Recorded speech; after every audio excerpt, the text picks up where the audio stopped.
All right, bye, Kelly. Okay, welcome back. This is part 4, the final hour of the Texas Water Supply Seminar. Just to refresh you, this morning we spent time on the rules and regulations, the course description. We've gone over body maintenance, talked to some novices, learned about nutrition, and team captain tips. This afternoon, this final part will be about equipment, repairs, and lights, and more. All right, I don't know if we've lost everybody else or they're outside because they don't want to hear me talk anymore. I get that a lot in my own house. Actually, I get sent outside. Oh, we have to do the drawing. What's that? We have to do the drawing. So, got two things I want to do before we move on into the equipment. Bob, I want him to talk about the one award in this race that has nothing to do with your paddling ability. And Bob wants to talk to us a little bit. This is the 60th anniversary race. Or 60th annual, not the anniversary, because it's not even annual. It's the 60th time we're doing the race. Because we're 2020. You know, everything bad until 2020. And then, Morgan, are you ready to? She's almost ready. You got ready for the drawing? Oh, do you want to do it right now? Right after Bob. Oh, okay. Hold on. Take your time, Bob. Just speak. Okay, we've been talking a lot about, what to do to stay safe out there on the river, and no matter what you do, there's going to be a few people that won't make it for one reason or the other. Every year, there's always people that dehydrate, don't drink enough water, it gets too hot. So there's been times when we've had as many as 4 people in the hospital at the same time. Most of the time, it's not anything serious. We certainly have had broken bones, lacerations, and in one race, I even let a team captain sew up one of the people on the 6-person team, and they went ahead and finished the race. But some years ago, 9 years ago, we did have our only casualty in the race. We had a young man, 30 years of age, named Brad Ellis, in outstanding shape, doing his first water safari with an experienced paddler, and he had a condition where he drank tons of water all the time, lots of water, because I talked to people that knew him afterwards, and he would have these huge jugs of water. So he drank too much water, and the second day of the race, he passed out, fell on the road. His partner rescued him. We called him a life flight. They took him to a hotel in San Antonio, and I got there actually before his parents got there. Long story short, they had no brain. He had no brain wave. They kept him in a heated suit for a day and a half, and then they said, he's not going to make it. So he lost his life, and we didn't want that to be something we forgot. We want to keep the spirit alive. So the next year, the Water Supply Board created what we call the Brad Ellis Spirit Award. And it's an award that we give away, not every year if we don't get good candidates. And it's given to someone, it could be a team captain, it could be a participant in the race that does something outstanding in the way of sportsmanship. We had people that actually stopped racing and went and helped people find their team captain and got up their team captain because they had problems, went back, got in the race, and even sometimes won their class. So if you or your team captain or someone that's there sees something during the race that's outstanding, you've had people jump in and save people who couldn't swim, different things, we'd like to know about it. So if this happens, we'd like to get something from you, or the team captain could write it up if you're a competitor, and you tell them about it, and turn it in to the official to get to the Water Supply Board. If we have a good recommendation, sometimes we have 2 or 3, we will award it at the banquet. Sometimes we don't get to after the fact and we'll award it later. But this is the plaque that we give the person to keep for a year. We put their name on it. And one year we had 4 different ones that we awarded to all 4 people. Some years we haven't awarded at all. One year I tried to award it to 2 guys who helped another team after the fact. And when I called one of them up, he says, we don't get along anymore. I said, I don't even know the guy. So I said, well, I'm not going to force you to take the thing. So we didn't award it that year. But anyway, this is the Brad Ellis Award. Just want you to know about it. And I'll probably have some flyers out at the race that just gives a little more information and tells you how to submit a nomination for this award. And the last thing I want to say is this is the 60th, and it's a special year. We usually try to do something special. I know we're going to have some extra things we're going to do. We're going to be talking about them soon. There may be some extra awards that occur, like the 60th person to finish, the 60th boat that crosses the finish line for a 60-year-old person. I'm not sure. We will have some other awards, maybe even some giveaways for drawings. There could be some other things that we're talking about. So I just want to let you know about that. And I guess that's about all I want to say right now. Jay, are you going to continue? We could. I think we're gonna. Jay's up. You ready for you? Okay. Anyway, while he's coming up here too, I just want to say also what you're fixing to do. The people who haven't done it, you're going to be part of a special club. So far, about 7,000 people have started this race, and about 5,000 finished. We've got about a 66% ratio of finishing, and I've seen several obituaries of people who raced in some of the early races, and even in their obituary, it wrote up that they did the water support, or maybe even a quote about the race. So I know it is really something to most people to complete this race. So I wish you well, and hope you all make it. Thanks, Paul. All right, Morgan is going to, oh no, John and Jim left, who's going to be the drawer? I guess it's you. Oh man, that's a Week 16. And they have to be present to win, so you Must guys be all have a present really to good win, so, chance. you know, you might find out that you could have stuck around. What Bob says is true. You know, once you finish this race, it's very much you become a part of a much larger family. I think it says a lot that you know, Gaston, who spoke to you earlier, you know, has bought a house in Martindale, and Kristen and I moved from Houston to Martindale, and Morgan commutes from Martindale to Houston, and you know, and people keep kind of moving here because it's such a connection. You know, I can't think of the times that something in my life has happened that the people, you know, connected with the race were the most, you know, Johnny on the spot for the whole shooting match. So it's really a pretty neat thing. So you ready to sit up now? I'm ready. So just what's in the starter pack is you get your own half-gallon jug. We have not modified them, so you get to learn how to do that yourself. You get one of these handy-dandy mesh packs that Holly makes, as well as two of her ice packs, a bag of scratch, which is really good electrolyte, and some salt pills. Because, like Jay said, you can't have enough salt. Just make sure when you take these, don't take too many at once, because you can get nauseous. I speak from experience. So, I put numbers, I assigned everyone a number who signed up, and here they are. This is a donation from TCKRA. Yes. That's right.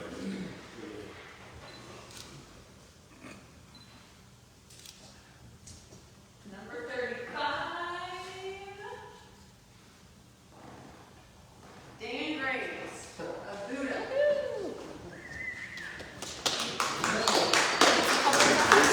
Is it Buddha or Buddha? Buddha? You have preference. Alright. Okay, now smile. Now get used to this a lot, people, because all you're going to see you're just going to hear me say, stop, smile. Stop, smile. Then like at the award banquet, you'll hear Jay say, come on, Kevin, we gotta get the picture too. Sorry. Oh, number 6. Number 6. Les Callahan of Dripping Springs. I don't No. see Les. Gonna darn. Poor Les. Oh, he's the one who gave us a business card. Let's just stay through He more. came to the Town Lake race number 3. Oh, 37. 37. Mike Davidson? Mike Houston? Oh. Oh, I know about that because he was here last night. Poor fellow. Poor fellow. Everybody gets to watch this on the live stream. So. 42. 42. That's- Jeff Timmons. 42 is mine and Chris Connick's favorite joke. The number of the answer to everything. Right. Yeah. She's probably laughing because she's watching the internet. Susie was on. 40. 40. 40.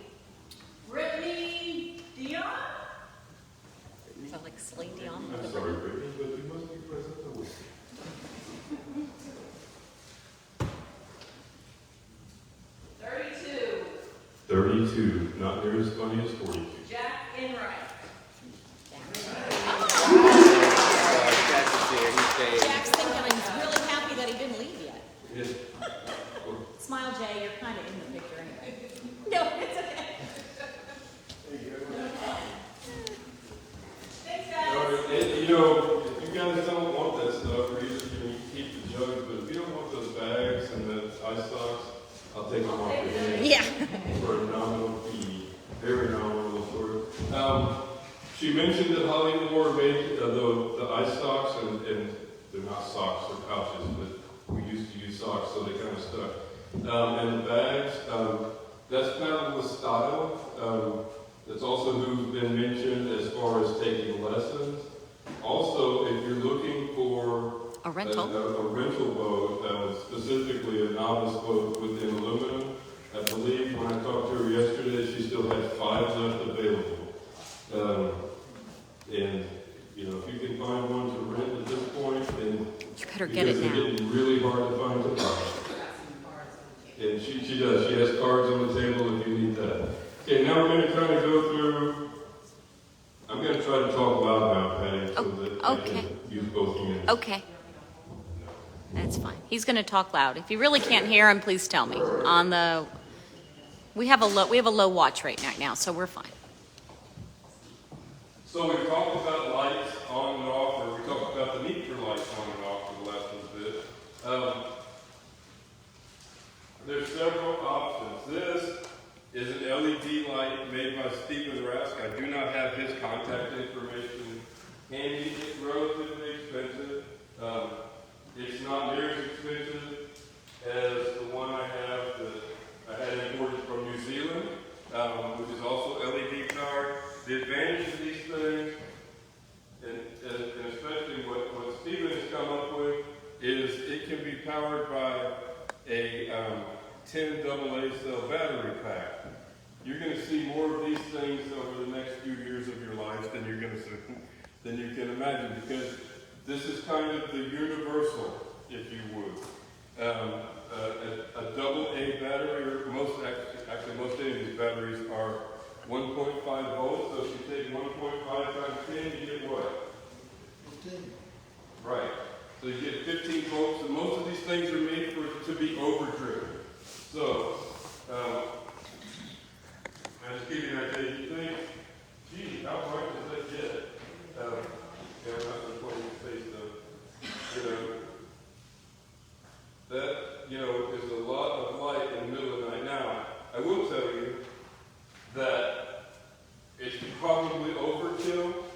If I were you, and this was my first year, I would go buy an LED Maglite 3-cell and take an extra set of batteries, and I'm pretty sure that will get you through 4 nights.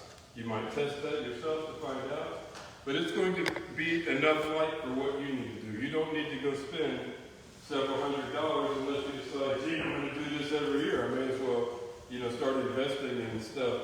And even then, once you've invested in it, to tell the truth, we all become kind of random gearheads, and we have more of these things than we care to do.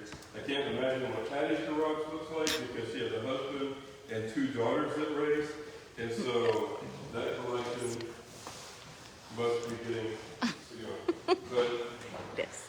yeah, the 10 AA pack is your gold standard. For instance, this pump has not been modified, but write this down. Did we prove that these are still available?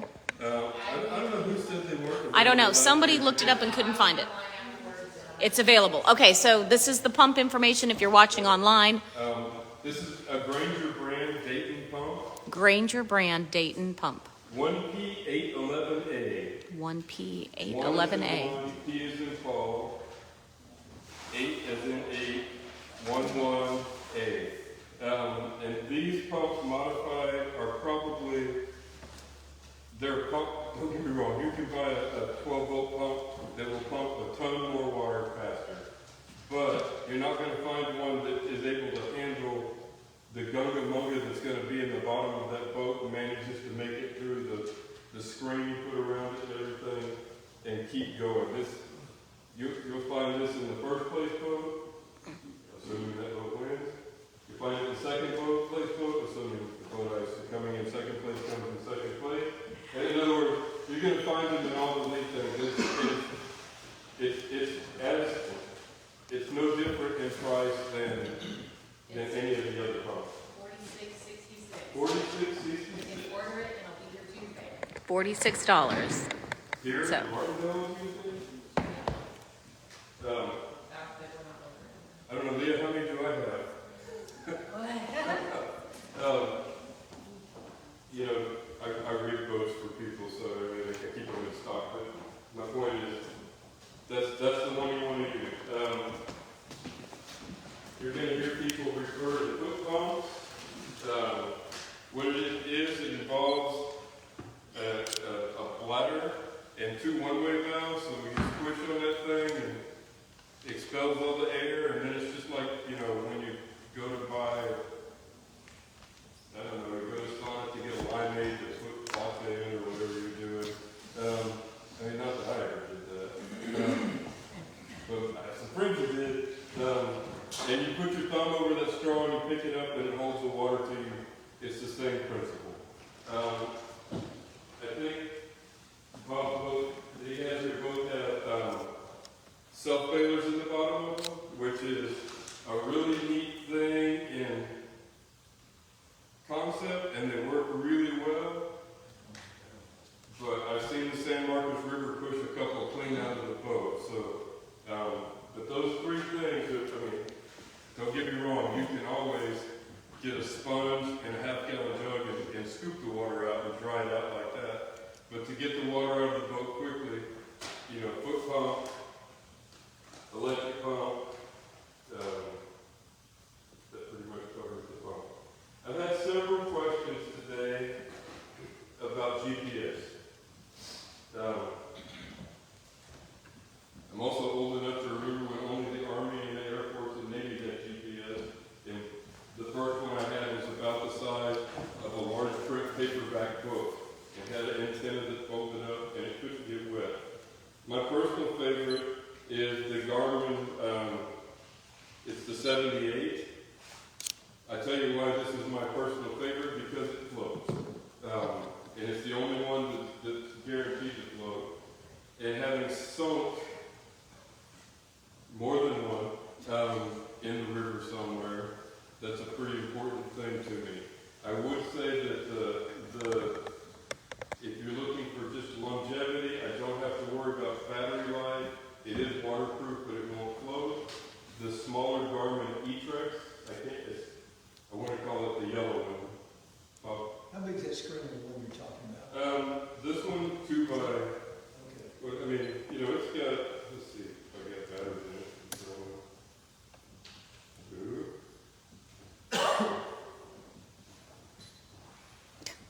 It's far enough away from me in the boat. I know, we're all putting on our glasses. Okay. Here, show it to me. What? Show them what it's screen. Oh. Yeah. So that's the map on there. Awesome.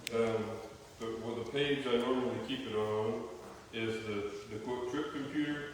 So I show the battery life, time of day, the trip odometer, the overall average speed, my current miles per hour, and total time. So you can configure that screen however you want it. You know, some people want to know their moving average. Now, it doesn't make a rat's rear to me. I mean, the whole thing folds in. Doesn't matter how long I was stopped, it adds into my average, right? So anyway, I mean, it's just, and it's good information. But what I want, yeah, you can have that too. And so, I mean, for mounts in the boat, ram mounts, that's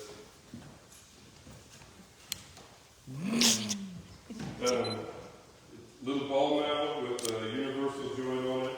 You know, that's both ends of the boat. That's also how I mount the lights of the boat. You know, so it snaps in there, it's good to go. So quick and easy without having to reinvent. Now, you will see there's going to be some folks that I didn't bring any gray mini cell, but I think the drink holders here made out of that. You're going to see some folks that make some really cool stuff out of the gray mini cell foam tend to want an off-the-shelf thing, so I don't have to spend another chunk of my time reinventing the wheel. But there's some people who love to invent that wheel, and that's cool. That gray main cell foam too also works as flotation. Remember, one of the rules is you're supposed to have enough flotation to adequately float the boat. Now, what we don't do is have you load your boat up at Equpiment Springs and we sink it to see if it floats, because we don't want a bunch of boats at the bottom, where there's been inhabitants for 80,000 years or whatever. 10,000. How many years is it? I know, A we long time. lost Burge. So. A really long time.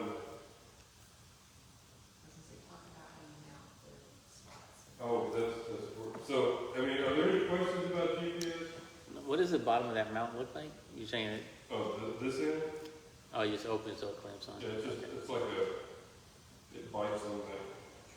Did you say it was a name brand or is that a generic? Ram Ram. is the Brand. Ram. that's Thank you. Yeah. the bottom end. That's Jay using the right Yeah, there you spacing go. with the wrong actually fitting. Perfect. Um, I mean, there's all kinds of stuff for bikes Yeah, and I mean, things like that. You can, I've got them on my bicycle, I've got them on the boat. Hi. I would say, if for what we're doing, if you can find the plastic version of a mount versus the metal version, that's actually a pretty significant weight saving. One of the things that you'll hear as you go is somebody will say, "Oh, that doesn't weigh anything. Let's go ahead and put it in the boat." And you get enough things that don't weigh anything in the boat, and next thing you know, you've got an extra 10 pounds of nothing, apparently, because it didn't weigh anything to begin with. So it is worth bearing in mind. Spot tracker, it is very important how these things are mounted. You want it where the button side or the logo side got it. makes extra Yes. are facing the sky. So in the very bottom of your boat is not a good place, right next behind your seat, not the best place in the world. You want the most clear spot possible, probably right in the middle of the boat, as high as possible, is where you want that to be. Yes? I recommend putting it behind the last paddler, because if not, the blinking light will drive someone mad at night. That's a fair point. Don't put it right behind it, but it's got to, because otherwise that paddle will shade it out too. But see, I think I took all the batteries out of these things so they wouldn't get funky. That is something you can use. No, just one boat. It's one for the boat. One for the boat. Yeah. And it is interesting because,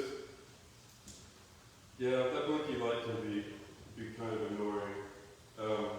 But like in a tandem boat, I know that Gary builds a port that usually goes into where it's at. I would also suggest that you don't. This is important actually. You only learn these things the hard way. These things are waterproof until you push the button. So what that means is it can sink and it's IPX7 rated or whatever, but once you push that button, you break that seal on and water can get in there. And then you have to tell your wife that you got to buy another spot tracker because you just drowned another. So, just say. So I tend to put it actually inside of a Ziploc, or you can take a steel wheel and not suck it down all the way. Just something to keep it where it's actually waterproof and is going to survive the trip. How many of those things did I have at the house?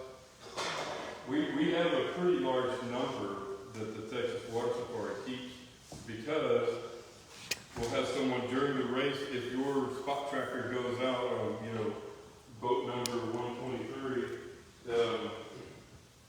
Jeff's going to send out an alert to whoever the spot runner is and to get a spot tracker to your team.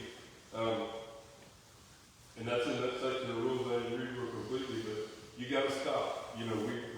We've got,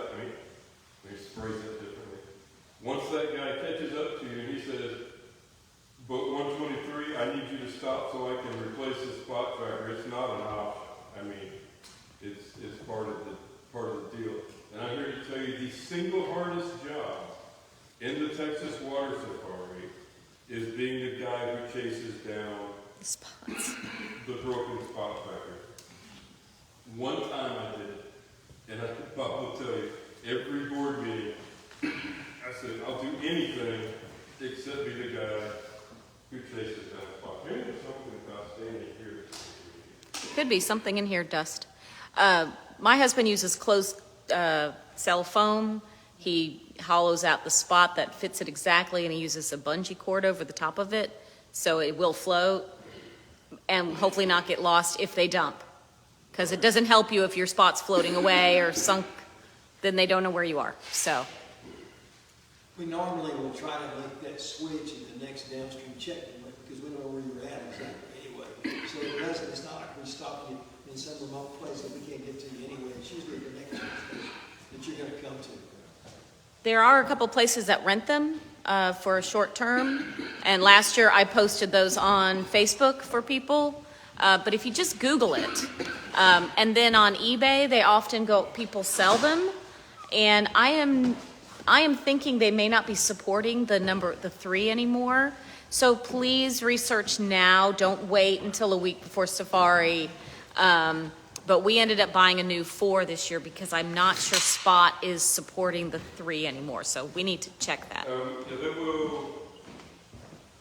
They still function, they may not be providing Updates. Yes. So. And that's the other thing, with anything you have that's electronic,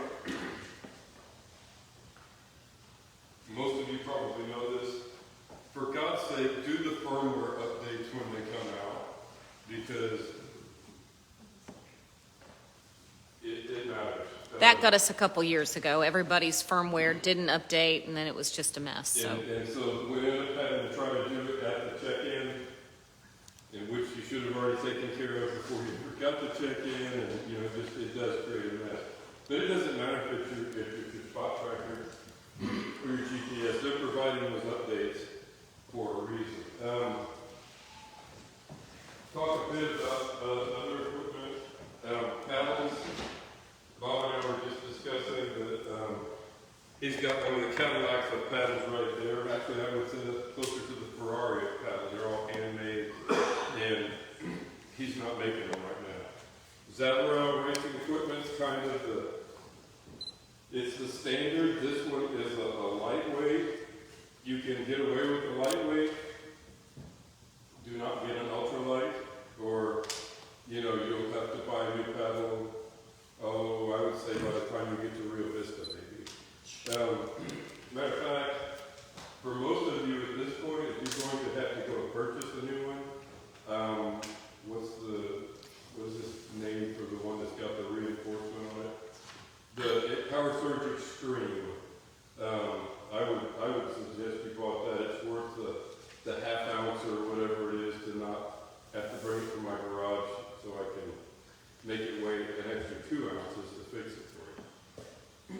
There is I was telling someone there is a Facebook group called Texas Canoe and Kayak Racing Gear, and I know I saw some paddles on there last week, but there's boats and paddles and gear on there for sale sometimes.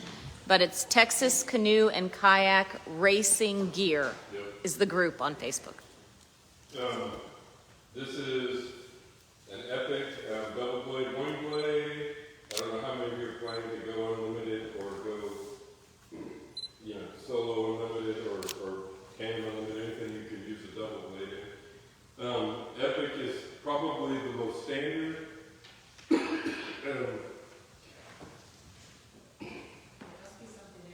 There's got to be something.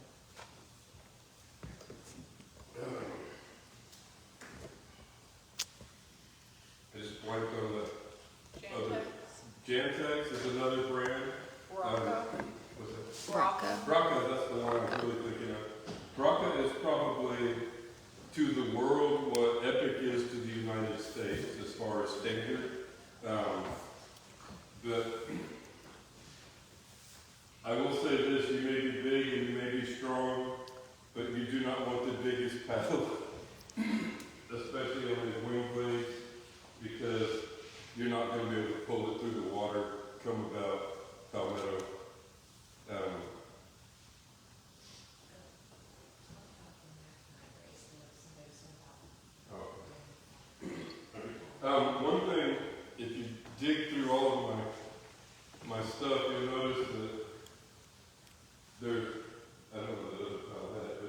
can tell which one of the paddles I've actually raced with.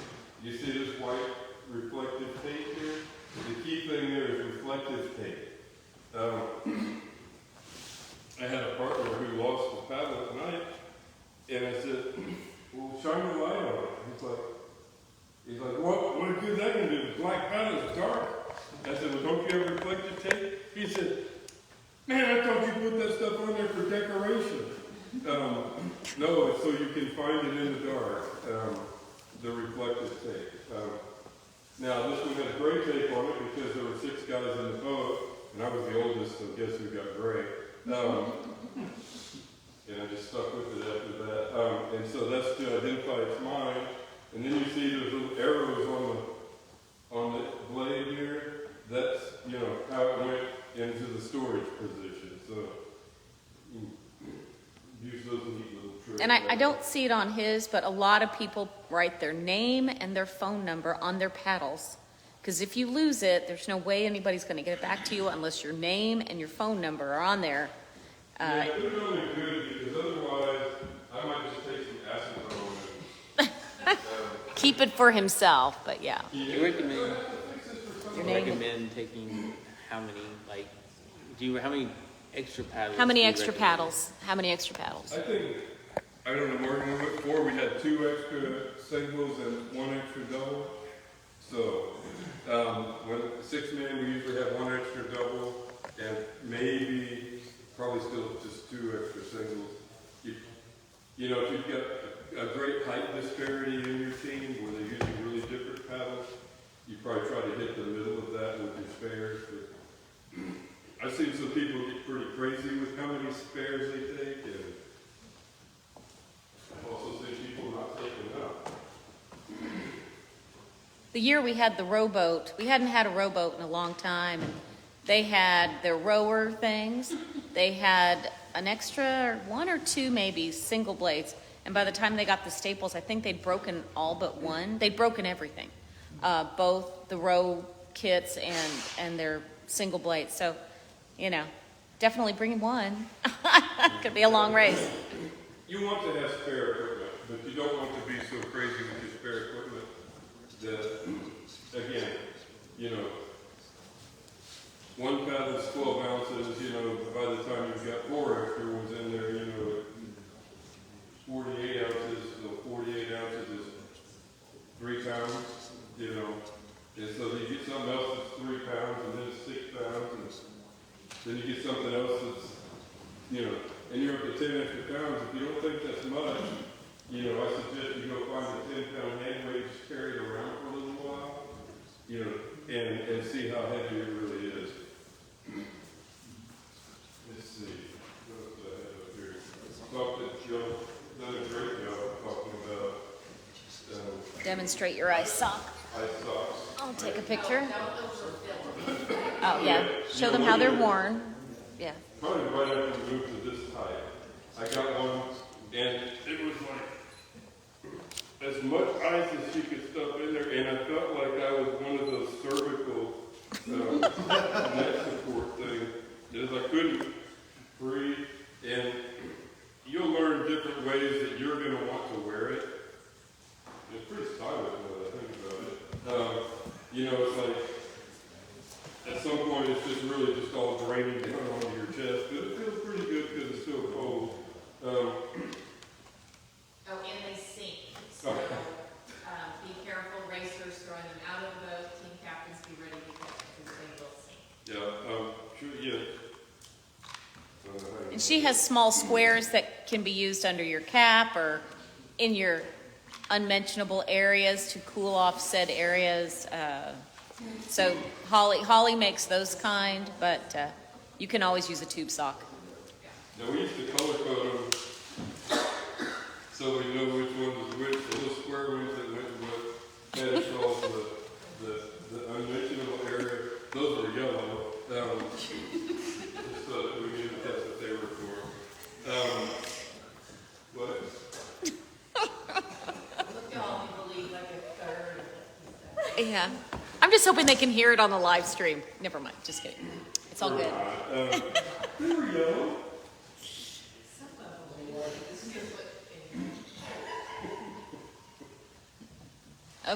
You know, really, if you want to know what my whole goal in life is just to see how much I can have her go. And so I feel like I'm doing pretty good today. The inevitable repair. I used to try to bring everything that I used to repair up here, then I just realized I couldn't carry it all. So, how many of you are planning to be in an aluminum boat? Aluminum? You know what the most common damage is to an aluminum boat? One of those dang little rivets gets ripped off. And so, now you've got a 3/16 version of Old Faithful in your boat. And it will just keep leaking, you know, not a lot, but a little bit, and it will drive you nuts. The very best thing I found to use for that is, they call it plumber's putty. It comes with a little stick. You pinch off a piece, put it between your teeth, and no, that's it. Oh my good Lord. You squeeze it up and push it up in that hole. It sets in the water, and that hole is sealed. Now, if you get a gash in a boat, and you get a gash in an aluminum boat, well, you either run across that stuff right above Prairie 1.5, or you've got a lot of problems going on. But my favorite thing, we used to use duct tape for everything, you know. So a version of duct tape or gorilla tape. I'm not going to try to make a screen door boat and paint it with, you know, Flex Seal or something. But Flex tape is a good thing. It's really worked well. I think Gorilla has come out with a version of it as well. It'll set, I still wouldn't dry the boat off, but theoretically it sets in water. It doesn't have what am I trying to say? Integrity? Hmm? Integrity? It doesn't have the integrity of duct tape. I mean, it's rubber. This is very much rubber. But it'll seal stuff up in a hurry. You know, you don't want it to be in the spot on the boat where it's going to hit a bunch of stuff. It'll wear through pretty quickly. I'm telling you how well it sticks is that when I get a boat to repair into the shop that's been fixed with Flex tape, I basically have to wear out a number of grinding discs getting that glue off because it just won't come off. I've tried heating it. I've tried the glue remover that's, you know, Flex tape remover. I think that's what it's called, isn't it? That's fake news. Same thing. Acetone won't take it off. I haven't found a chemical that'll do it. Glue gone. And I'm scared to use too much heat on it because I'm going to just dismantle the boat. Getting off. It's the thing. If you've got to make an emergency repair, Kristen and I were on a trip on the Pecos River and got a hole in the bow of the boat. And I had 2 rolls of this with us.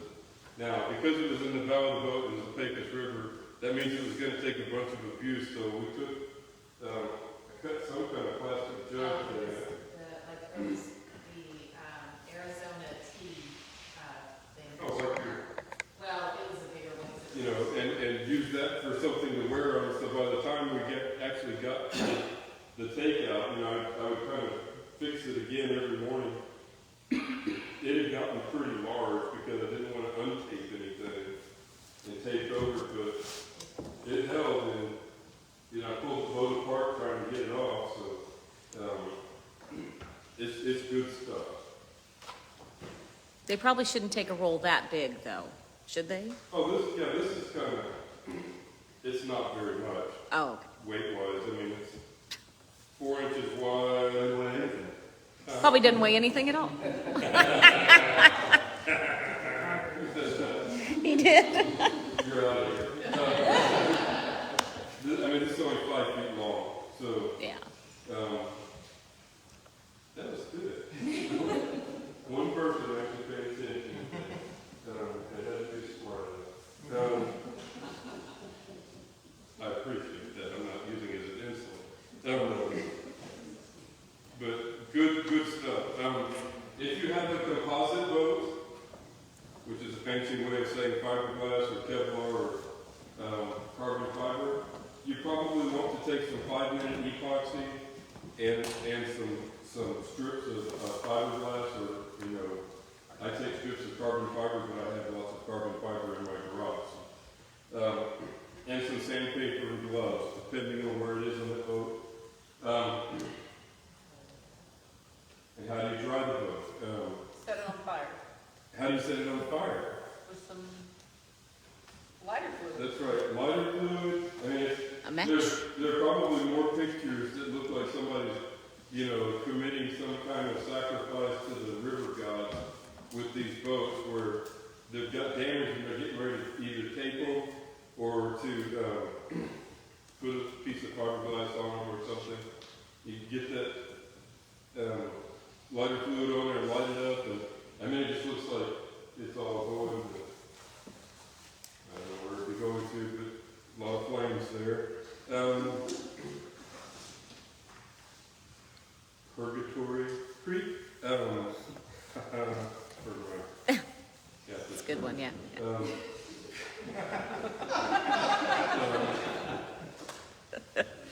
Just had to. I'm sorry.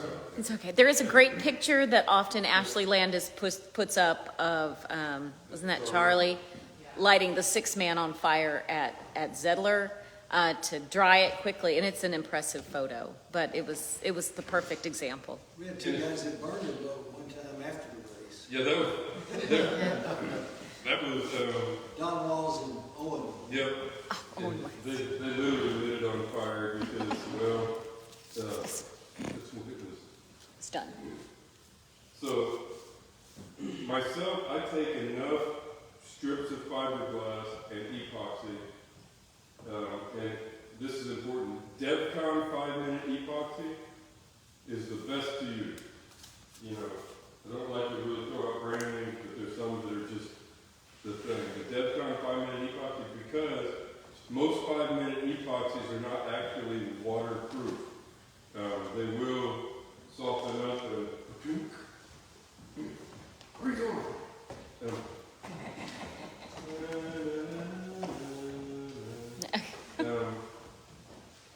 So DevCon 5-minute epoxy, I believe Gorilla has a 5-minute epoxy. It's also waterproof. I'd have to go read the label again. Speaking of reading labels, how many of you are planning to put seat padding on your seats? It's a good plan. And what do you think you would be using? Can I ask what's in those boats there? What's that? What's the pattern in those boats? This is Ridge Rest foam, which is one of the standards. You But can how see would you it. stick it to the seat? Velcro back? Contact cement. Yeah, contact cement. Contact cement. Contact cement. So weldwood contact cement is a good thing. You want the red can because that's the one that's actually solvent-based. And it's kind of like using markers when you were a little kid. You know, just make sure it's well ventilated in there when you're doing it. But read the bloody instructions on the stuff because it's amazing how many times I see somebody take a paintbrush and just slop that stuff on there and slop it on the other side because that's what you do with contact cement. You put it on both sides and squish it together. Well, if you read the instructions, kind of like, you know, reading the instructions on bring a chair or something like that, or, you know, we added a portage into the race somewhere. Read the instructions because what it says is to apply a thin layer. Now, it's just amazing how thin you really want this stuff. And let it dry to where it's tack-free and stick it together, and it may never come off. You know, you can practically lift the boat off of the jug holder on the bottom of the boat. Yeah. Is that the same thing you're gluing the foam down to the boat with? Yep, that's what I say. That, you know, you can literally take and lift the boat up by the jug holder if it's glued in correctly. So using the contact cement to put your jug foam in, to put your seat down, contact cement. It'll stay. But for the seat padding, Ridge Rest foam, really good stuff. I don't know why it works as well as it does because, you know, I can't tell you, it's not any different composition chemically than most of the other foam pads and stuff you get, but I don't know if it's maybe the ridges are draining water or what, but Makes your butt happy. it seems to be the common thing. You're gonna see some things though, and you know, maybe your butt's the kind of butt that needs this sort of thing. But you're gonna see some folks are gonna take and use open cell foam, you know, just plain old cushion foam, and then wrap a layer of this over the top of it so they have extra cushion. One of the things that I see happen all too frequently is people think, man, if I just add more padding, I'll be more comfortable. And let's move back on my truck. I've got the one of the high back seats, and then that bucket seat I just made. On that bucket seat I just made, tractor seat, be careful, it's still got all the flashing on it. You know, you have a shape, choose a seat for a reason. You know, and so you take and you keep adding padding, and ultimately you flatten that seat out to where there's no contour to it. So if you're actually putting pressure on that paddle and pushing with your leg, you find yourself pushing yourself clean off the back of the seat.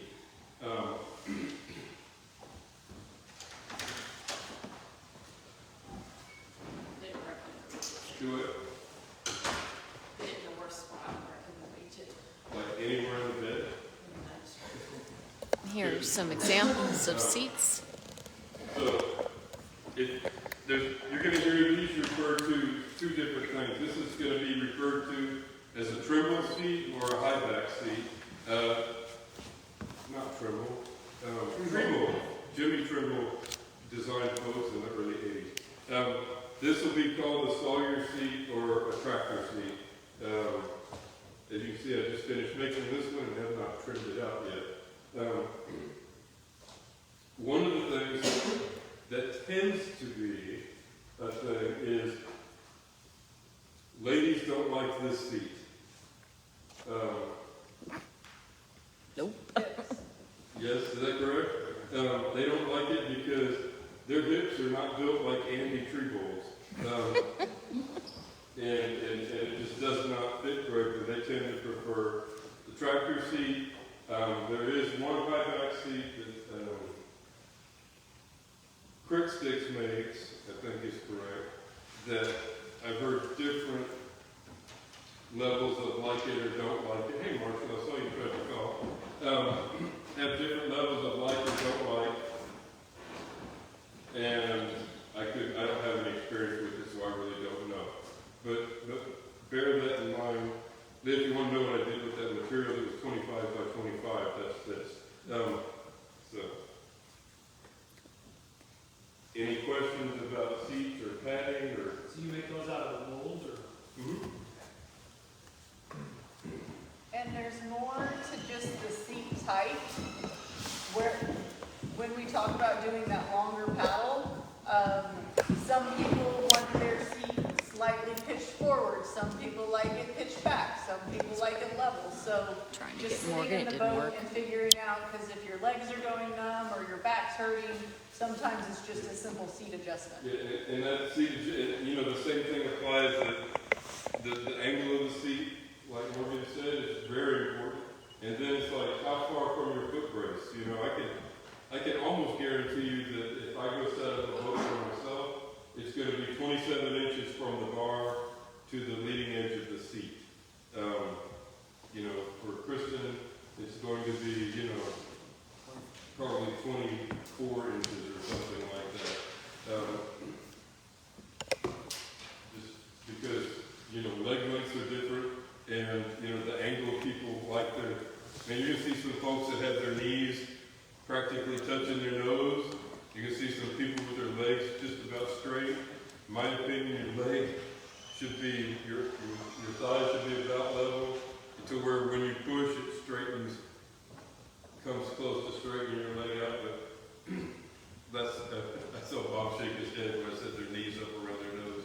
You've seen it too, haven't you? Well, they just hadn't tried it, let's put their feet further out. You know, you want to More push that. comfortable, more stable as well.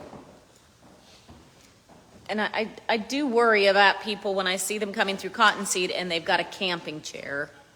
Because I'm thinking that's just not going to be comfortable 200 miles later. But what you choose is what you choose. Just practice with it. That's exactly And then right. there's options. And then, you know, with the camping chair, usually somebody gets it because it's got something, A back. brace kind of thing on it, which is really cool until you try to lay down on it or something, you can't get past that back Or brace. go under a tree with No, it. You tree limb or low water grade or something. That's not to say there's not a place for back support. You know, I've had one in the boat that I could snap into where it would help hold me up or something like that. That's going to take some experimenting. Okay, I'm now going across everything I have on the table or in the back of the truck. Any questions? There's been none online yet. So what's the best way for us to find a partner with a team that's missing a couple people on the boat already? I would think that if you were trying to join a team that's a multi-person team, odds are you're not going to find a team that's a multi-person team that's looking for somebody. I mean, generally they have. Yeah, maybe you put a Yeah. message on Facebook, If you- but a multi-person team generally is looking It's already for set. experience, you know, guys who've done the race, gals who've done the race, or they're a new team or new to going multi-man, and it's probably still experienced guys with the water safari who are saying, hey man, we're ready to move up into a multi-person boat.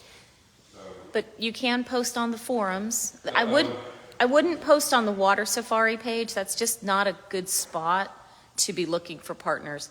You can post on the Martindale Athletic Club.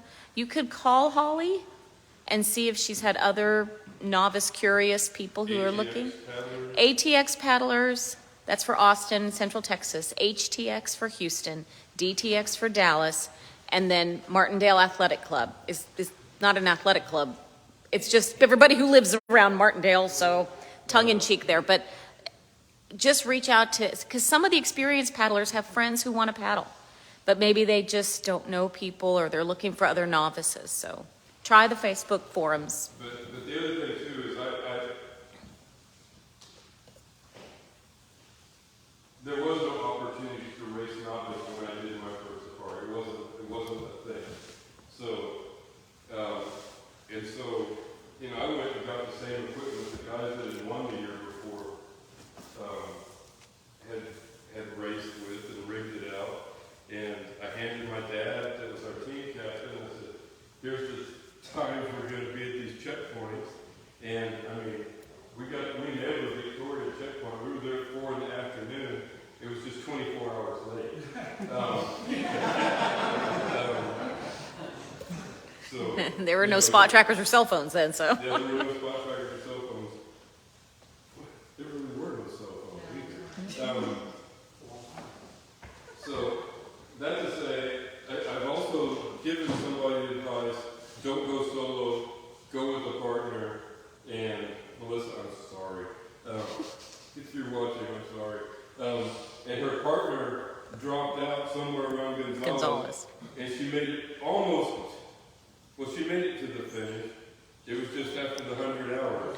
And so, you know, I tell you, I still feel bad about that piece of advice.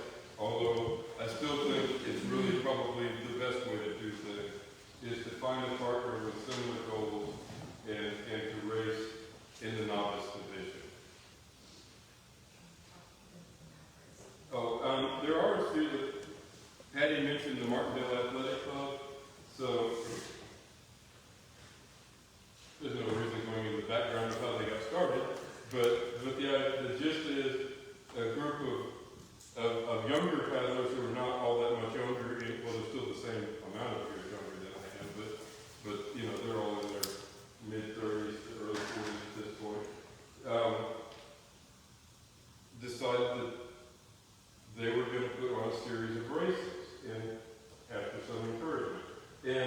So there is a race that goes from Mac 1, Martindale Athletic Club. Mac 1 goes from San Marcos City Park to Staples. I think I'm getting it right. Staples? Spencer's? To Spencer? I think they switched it to I think it's Staples. Oh, okay. Got it. Then Mac 2 is from Staples to Luling. Luling. Luling 90. Mac 3 Is Luling 90? Mac 3 goes from Luling Luling 9. to Palmetto. Palmetto.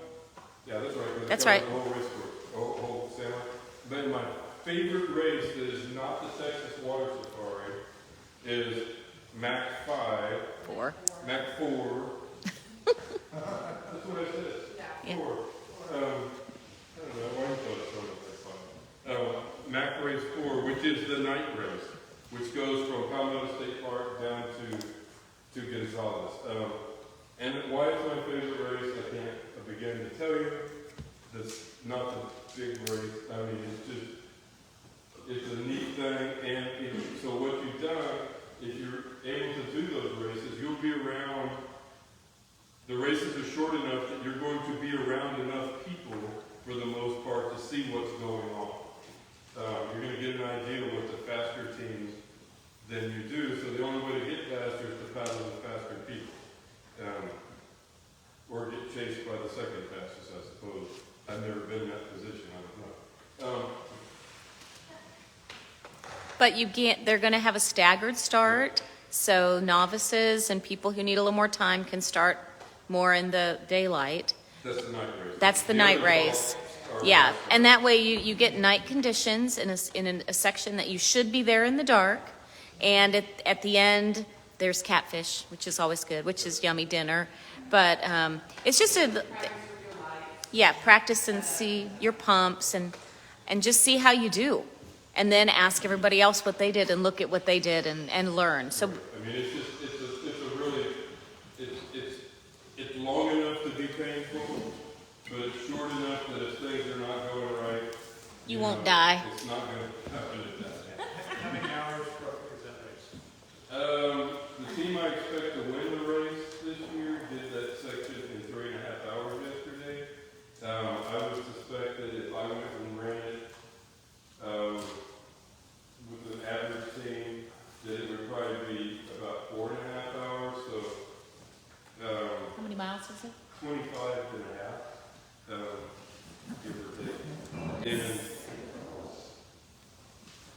so I would think it would get into the 6 or 7 hour range for most. A good test, because it's a couple months from now. Other questions? What's the likeliness of boat damage?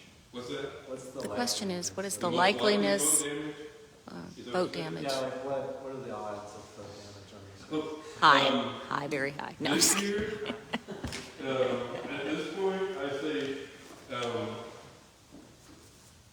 Bring flex tape. bring your flex tape. Yeah. I mean, I've been getting a boat in a week to work on it. That's about Thank you. right. Thank you, by the way. Someone's going to run or something. So during the safari itself, I don't know, what would you think, Bob? That a third of the boats end up with some kind of ding on them that hasn't In the whole been race? fixed? Huh? In the whole race, as far as? Yeah. Yeah, maybe so. I mean, at least some skins and some, possibly, hit a few things. I mean, the aluminum boat, of course, is the most forgiving. I mean, not forgiving, it just takes more abuse to keep on ticking. And it's not as easy to repair, but, aluminum boat is the way to go for the first kind of repair. It's the boat to get you there. The other Maybe a boats third or cut. boats will get damaged during safari, so you should be prepared with a But repair the kit. lots of boats, the likelihood of damage, I mean, there's going to be someone who takes an identical layup to Bob's cruiser here, which is, let's see if I can guess, it's lightweight carbon, lightweight Kevlar foam, and a lightweight carbon on top of it. If you took the very best set of paddlers that we could possibly assemble in Texas, and you told them, we want you to paddle from here in Martindale down to Ventures, something's going to happen. It's going to be, it's time to go home. That's our time. It's going to be scratched at the very minimum. I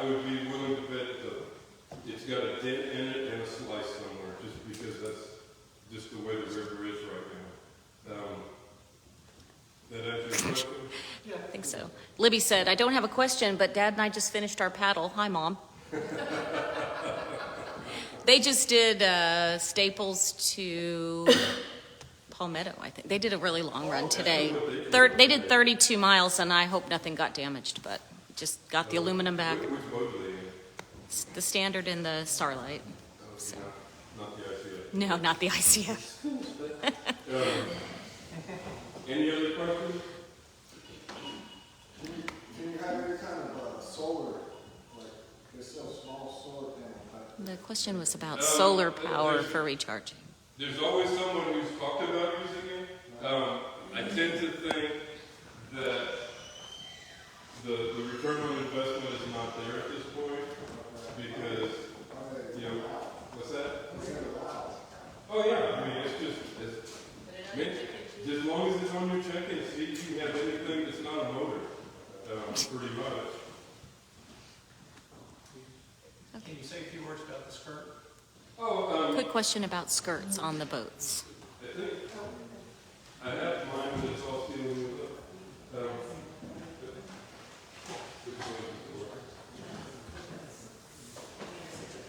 so this is our skirt from our standard boat, and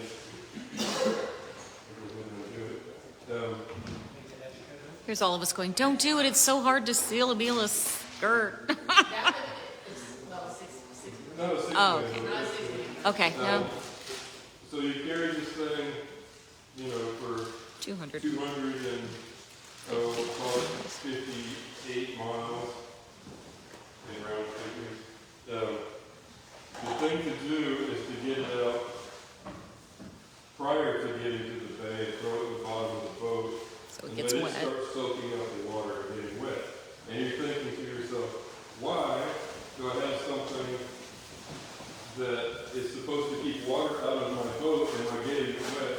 It's because it's not completely waterproof. It's coated nylon, and so what happens is in the whole process of sealing it up, et cetera, it shrinks, just like if you put nylon in the dryer, only don't put it in the dryer. And so you get it wet, and when Holly makes these things,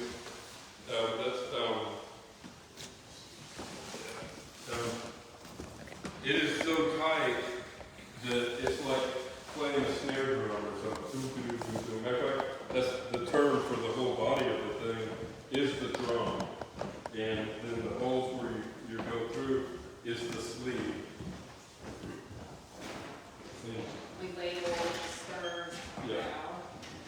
It's labeled stern bow, you know, so that you're going through, and, you know, odds are you probably knocked at least a snap off. I always do.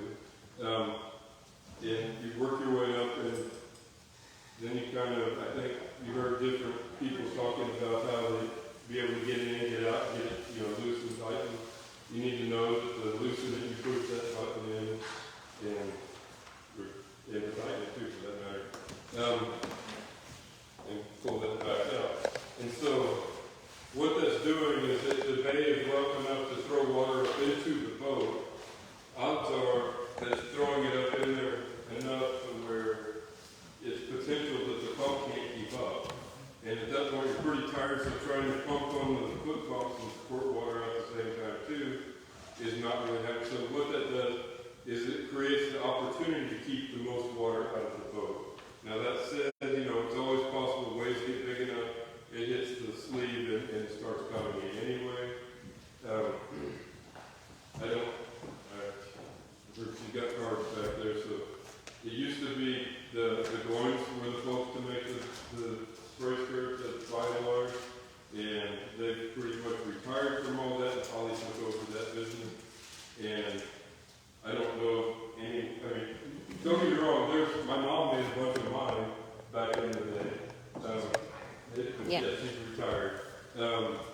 People will tape on, what did we see a couple I've years seen people ago? try to tape, you know, plastic Garbage sleeves. bags and... Yeah, I've seen people try lots of things, but I have never seen anything that works better than snaps and ripstop nylon. That being said, You don't want to wait till the week before safari and ask Polly to make you a skirt. Oh, That's not yeah, going to happen. I would tell you that, I mean, as a guy who repairs boats, my rates start doubling about the time we get to the prelim, because, you know, I mean, and it's not as, and, you know, same thing with Holly, you know, because number one, you got all these people who decide, oh yeah, I need a spray skirt, now it's cutting into her preparation time. And the same thing, if your boat needs repair, it's not that I just sitting there thinking, oh, I want to help somebody, but it's cutting into my preparation time. You know, same thing with all the other guys around that repair boats. It's starting to cut into, especially with something like this, which is such a standard piece of equipment for the race. You want to get that done as soon as possible. All right, well, I appreciate you guys coming today. I hope you learned something. I hope you're entertained. And I hope to see you all in the Cedars on June 13th. 13th, okay. Thank you so much for tuning in to part 4 of the seminar. And more information will be going up on the Facebook page once this is uploaded to YouTube. Please refer to www.texaswatersafari.org for a copy of all the rules and regulations, the course description, etc. And thank you again. We will see you on the second Saturday of June in San Marcos, Texas for the 60th annual Texas Water Safari.